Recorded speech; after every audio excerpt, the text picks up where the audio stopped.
और कई बार कल मिलते हैं। Usual body weights, evening of temperature, Mantoux false positive आ जाता बहुत बार, तो उसके लिए खाली मॉन्टुक्स को आप पैरामीटर ना मान लें, टीबी गोल्ड टेस्ट करा के देखें आप, ठीक। उसके अलावा ईएसआर का लेवल देखें आप, और एम्पेरिकल ट्रीटमेंट 21 दिन का।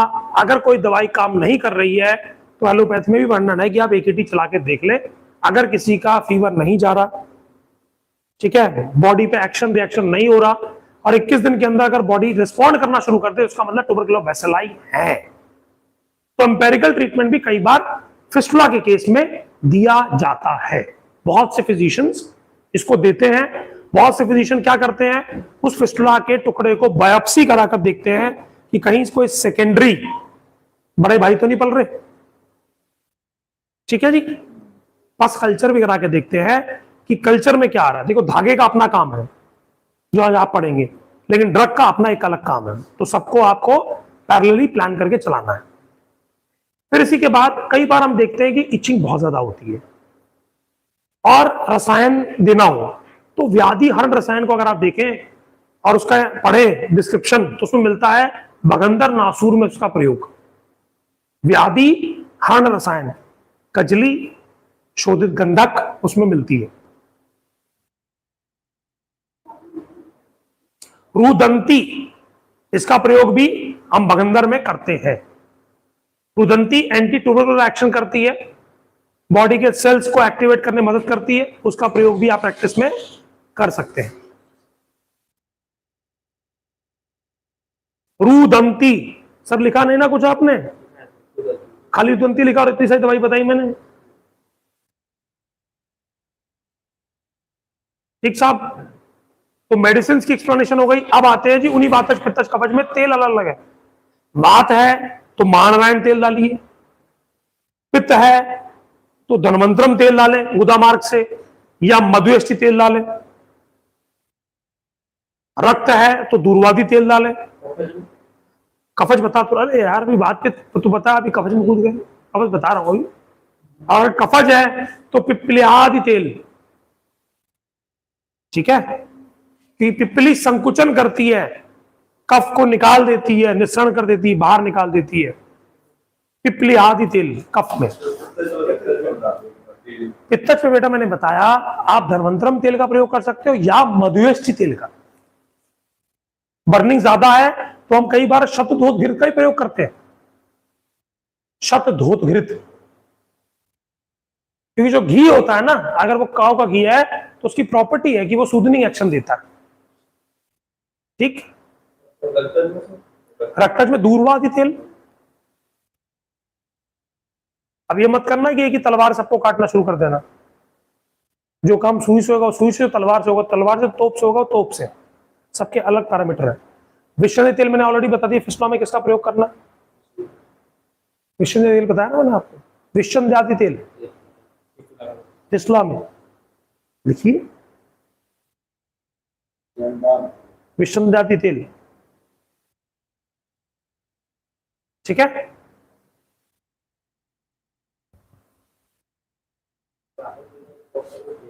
हाँ जी,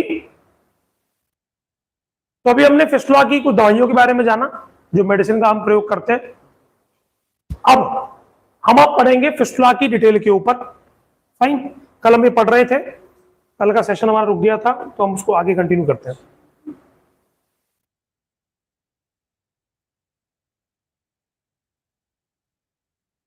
Less recurrence rate, no need of anesthesia, no chance of anal incontinence। सबसे अच्छी बात क्या है, एनल इनकॉन्टिनेंस नहीं होता इससे, क्योंकि जब कभी आप शारसूत्र का प्रयोग करते हो तो शारसूत्र कभी भी एक बारी में पूरा स्पिंस्टर कट नहीं करता। एक हफ्ते के अंदर 4 mm कटिंग और 4 mm हीलिंग, इसलिए इनकॉन्टिनेंस नहीं होता। आप सर्जिकल ब्लेड से जब एक्सटर्नल स्पिंस्टर को कट लगा देते हो पूरी तरह, तो क्या होता है, इनकॉन्टिनेंस होने के चांस हो जाते हैं। Less tissue damage and blood loss. जब हम फिस्टुलेक्टमी करते हैं, कंपैरिजन कीजिए धागा डालने में और उसमें बड़ा फर्क है। जैसे हमने पार्शियल फिस्टुलेक्टमी करी और पार्शियल में थ्रेड डाला, उसमें भी क्या हुआ, टिश्यू लॉस भी हुआ और ब्लड लॉस भी हुआ। लेकिन अगर प्लेन अगर आप शार्प सूत्र डालते हैं तो ऐसा देखने को नहीं मिलता। No need of post operative antibiotics and pain killer. Post operatively antibiotics, अब मान लीजिए धागा बदलना है 7 महीने, कितने महीने तक आप एंटीबायोटिक खिलाएंगे? आप नहीं खिला सकते, नहीं दे सकते, पेन किलर खिला सकते हैं। तो ऐसे पेशेंट में हम लोग जो बाकी तरफ जो आपको लिखाएं इनका प्रयोग पंचतिरुवल, त्रिफला गुगलू, इसका प्रयोग करते हैं जिससे हम रिकवरी आसान कर सकें। No need of specific dressing, केवल ऑयल डालना है, डेली ड्रेसिंग करने की आवश्यकता बगंदर में नहीं पड़ती अगर क्षार सूत्र का प्रयोग किया गया। लेकिन क्लीनिंग रखना, एसेप्टिक प्रिकॉशन को परफॉर्म करना बहुत जरूरी है। यानी मरीज को समझाना है कि बस आ रही है भैया, गंदगी है, you should repeatedly clean it. आप पैड लगा के रखें कि सारा कलेक्शन पैड में आए, कलेक्शन तो आएगा और 6 महीने 7 महीने तक आएगा, फाइन। उसके अंदर हेयर्स की क्लीनिंग रखना, क्योंकि हेयर एम्बेड करके अंदर घुस गया तो फिर वो साइनस पैदा करेगा। अब डेफिनेशन ऑफ फिस्टुला क्या है? Track line by granular tissue which connects deeply in the anal canal or rectum and superficially on the skin around the anus. अब इसको समझने के लिए आप समझिए,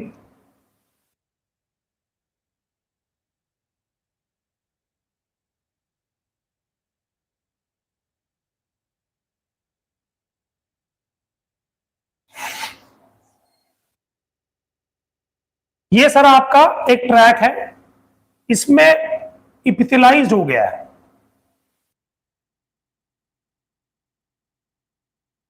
ठीक है जी। इसके अंदर से पस जा रही है, ये एक तरीके का डेड टिश्यू है जो अपने आप कभी भी क्लोज नहीं होगा। इसीलिए सर्जन इसका एक्ससीजन करते हैं, या तो पूरा काट के निकाल दो विद दी ट्रैक, उसकी साथ में जितना भी उसका फाइबर है उसको भी कट कर दो, या इसमें शार्प सूत्र डाल दो।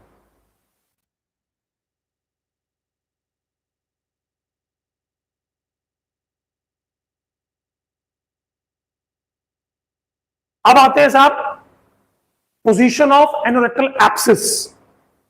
अगर आप चाहते हो कि आपको बड़े अच्छे से बगंदर आ जाए तो याद रखना कि आने वाली 4 फिगर को जितनी बार कॉपी में बनाओगे आंखों में बैठकर ब्लाइंडली प्रोब घुमाने का मौका मिल जाएगा।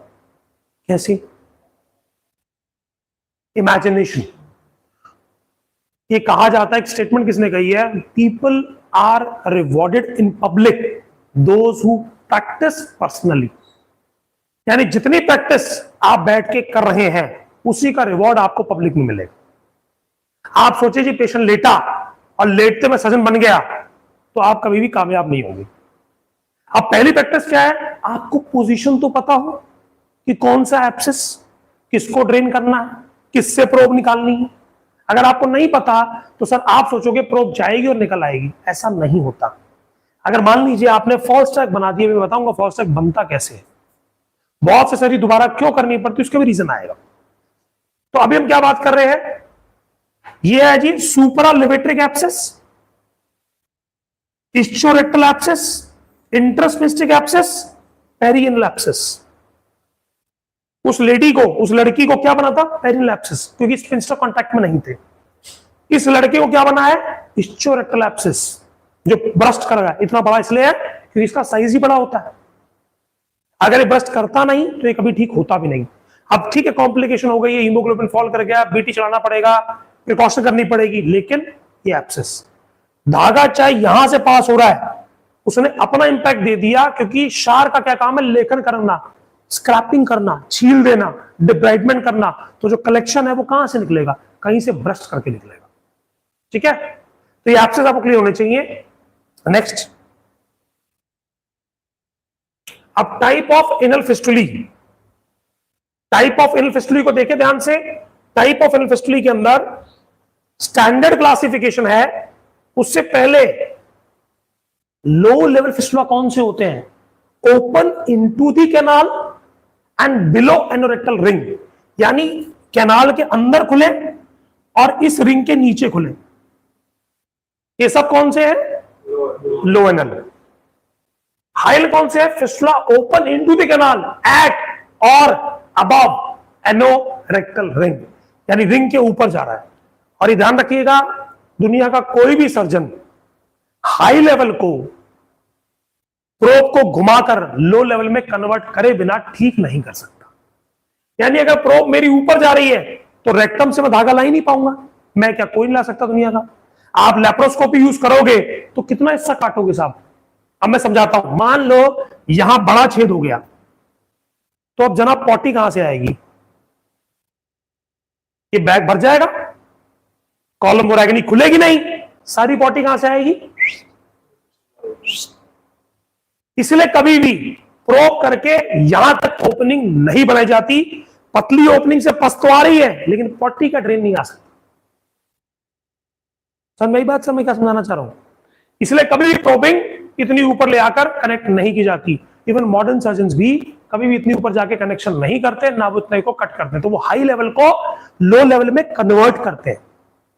ठीक है, अब इसकी क्लासिफिकेशन क्या है? सबकुटेनियस देखिए 1 number, submucous 2 number, low anal 3 number, high anal 4 number, pelvic rectal जो पेल्विस से क्रॉस करके रेक्टम तक पहुंच गया। अब है जी पार्ट क्लासिफिकेशन। दुनिया का कोई भी एमआरआई इसी क्लासिफिकेशन के बेसिस पे बनाया जाता है। ठीक है, इसको कई लोग जैम सेंट जोन्स क्लासिफिकेशन के नाम से भी जानते हैं। ठीक, लेकिन इसका मेन नाम है पार्ट क्लासिफिकेशन। और दुनिया के एमआरआई इसी पैरामीटर बनाए जाते हैं और आपको इसी समझना है, क्योंकि चिकित्सा करने का जो माध्यम है आज के दिन में वो यही है। अब मैं आपसे कहूं पुष्ठग्रीव था, उलमुख था, उसको समझने के लिए जो गाइडलाइन है यानी हाउ टू अप्रोच वो है एमआरआई, और एमआरआई आपको ये सपोर्ट देता है। तो आई सजेस्ट यू कि जितने भी आपको लगे इंटरस्पेसिफिक वैरायटी है, ट्रांसपेसिफिक वैरायटी है जो हम पढ़ने वाले हैं, इन सब में एमआरआई जरूर कराएं, so that will be clear cut in picture कि भैया हमें क्या करना है, कहां चलना है और कहां पहुंचना है। अभी क्या कहता है इंटरस्पेसिफिक वैरायटी, देखिए 2 स्पेसिफिक के बीच में क्या जा रहा है? Intersphincteric variety of fistula. Transsphincteric supralevator and suprasphincteric. ठीक है जी,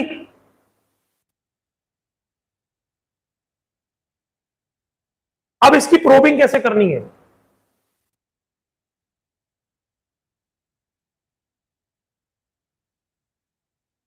अब प्रोबिंग को ध्यान देंगे, how to enter in the probes, मतलब इसका प्रोबिंग का मेथड क्या है वो समझ गया। सबसे पहले इंटरस्पेसिफिक वैरायटी है, ये जनाब इसकी ओपनिंग है और हमें कहां पहुंचना है। सब में देखो पहुंचने की जगह एक ही है, एनल ग्लैंड जहां से ओपनिंग लेते हैं और एनल साइनस जहां बनता है। ये उसी प्रकार है, अगर आप अपने सही स्थान पर जहां उसको पहुंचना चाहिए वहां नहीं पहुंचोगे तो कभी भी ड्रेन नहीं कर पाओगे। अभी मान लीजिए फोड़ा किसी के यहां हो और आपने जो है निडल यहां डाल दी, तो कोई पस ड्रेन होगी नहीं ना। हम लोग कभी भी अगर करते हैं लंग, निडल डालते हैं, लंग से ड्रेन करते हैं ना, टेस्ट ट्यूब डालकर निडल डाल के एस्पिरेट करते हैं, तो मान लीजिए फ्लूइड जमा नीचे है और निडल डाल रहे हो आप ऊपर, तो फ्लूइड निकलेगा नहीं निकलेगा। उसी प्रकार आपको पहुंचना ही है कहां? इन ग्लैंड के पास। अब इसकी शेप पहचानने वाली कि जी प्रोब बनाते वक्त शेप क्या बननी चाहिए। प्रैक्टिस शेप बनाने की करनी है, माइंड में मेरे को जाना चाहिए कि ये प्रोब कैसे घुसेगी। ट्रांसपेसिफिक ये ऐसे बनेगा, ठीक। सुप्रास्पेसिफिक ये घूम के आएगा, अंदर तक आएगा। अब जिस पेशेंट की आप बात कर रहे थे, हो सकता है जिसको हमने कल प्रोब डाल के माइनर ओटी में चेक किया उसको सुप्रास्पेसिफिक वैरायटी ऑफ फिस्टुला हो सकता है, क्योंकि आप प्रोब डाल रहे हो, प्रोब आएगी नहीं, एक लेवल तक आएगी, एक लेवल से पार नहीं होगी। कब तक? जब तक ब्रस्ट नहीं होगा। ब्रस्ट होगा तभी पार हो पाएगी, वरना प्रोब पार नहीं हो पाएगी। मैंने कल दिखाया था ना केस जिसके अंदर एक राइट साइड में ओपनिंग है और एक 6 o'clock पे थी, तो वो सुप्रास्पेसिफिक वैरायटी ऑफ फिस्टुला में अभी है। जब तक ये रास्ता खुलेगा नहीं, ब्रस्ट नहीं करेगा, तब तक प्रोब यहां से ट्रेसपास नहीं कर पाएगी। अगर ये फ्रेश केस होता तो it can be a possible कि आप प्रोब नेगोशिएट करते, पैर नेगोशिएट कर जाती, लेकिन क्योंकि इसकी सर्जरी 2 बार हो चुकी है तो फाइब्रोसिस हो चुका है, ये हिस्सा फाइब्रोस हो चुका है, इसलिए प्रोब यहां तक तो आ रही है लेकिन पार नहीं हो रही। ठीक, तो जब तक फाइब्रोसिस टूटेगा नहीं हम प्रोब पास कर नहीं पाएंगे। तो हमने क्या कहा, उसके हम 1 महीने तक 6 o'clock पे थ्रेड डाल के छोड़ देंगे, जिससे जितना भी पस ड्रेनिंग है वो होगी, उसके साथ में जो केमिकल है वो अंदर जाएगा और वो उसको क्या करेगा, कट करना शुरू कर देगा। वो कैसे, अभी हम जब केमिकल फिस्टुलेक्टमी पढ़ेंगे तो आपको क्लियर हो जाएगा। नाउ अब आते हैं सुपरालेवेट्रिक वैरायटी ऑफ फिस्टुला। ध्यान से देखें आप, सुपरालेवेट्रिक फिस्टुला ऊपर नहीं कनेक्ट किया। अब आप कहोगे ये कैसे ठीक होगा? सर अगर आपने मेन पस को ड्रेन कर दिया और केमिकल एक्शन इसमें घुस गया तो इसकी स्क्रैपिंग करके इसको खत्म कर देगा। वो कैसे, उसको समझते हैं अभी।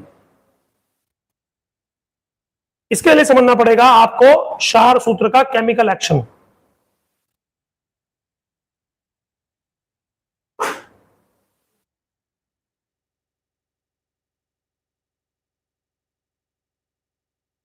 कि क्षार सूत्र केमिकली कैसे काम करता है। मैकेनिज्म एक्शन ऑफ क्षार सूत्र। latex euphorbia fluid is a prolytic, therefore it dissolve the fibrous tissue of fistula tract। यानी इसका काम ही क्या है, डिसॉल्व कर देना। जितना फाइब्रस टिश्यू है ना उन सबको डिसॉल्व कर देगा। स्नूई का काम ही यही है। ठीक है, जहां पर भी फाइब्रोसिस है वहां स्नूई के दूध को मिलाकर, कई बार हम लोग क्या करते हैं, अपमार क्षार स्नूई के दूध में मिला के, डिस्टिल वाटर मिला के उसका क्षारोदक डालते हैं। अगर हमको दूध ही चाहिए मेन कि भैया उसका फाइब्रोसिस तोड़ना है, तो हम लोग क्या करते हैं, दूध को सिरिंज भर के, कौन से, स्नूई, गाय के दूध के नहीं कह रहा हूं मैं, स्नूई के दूध को डालेंगे तो फाइब्रोसिस कटना शुरू हो जाएगा। अपमार क्षार is an alkali which clears the fistula tract, liquidate the thick pus, it keeps the tract clean and helps in the drainage of pus, it cause chemical fistulectomy. समझ में आया? अगर आपने क्षार सूत्र डाल दिया सुप्रा फिस्टुलेक्टमी कर देगा। Turmeric powder antiallergic, antiseptic and wonder. यानी कि अगर मैंने जो आपको समझाया, ये आपकी गुदा मार्ग थी, ये आपका एक ट्रैक जा रहा था ऊपर की तरफ, ये जा रहा था ऐसे, आपने धागा डाल दिया, ये वाला ट्रैक कैसे ठीक होगा? ये साथ इस केमिकल फिस्टुलेक्टमी के प्रोसेस से ठीक हो जाएगा, वो उसको काट देगा। ठीक है, टर्मरिक से पाउडर एंटीएलर्जिक, एंटीसेप्टिक एंड वुंडर। अब आप कहोगे साथ तो फिर धागा डालने की जरूरत क्या है, व्हाट इज इंपॉर्टेंस? क्योंकि क्षार सूत्र कभी भी काम करता है तो उसके 2 मैकेनिज्म ऑफ एक्शन होते हैं, मोड ऑफ एक्शन होते हैं, एक मैकेनिकल और एक केमिकल। उसको जब हम समझेंगे तो आपको समझ में आ जाएगा।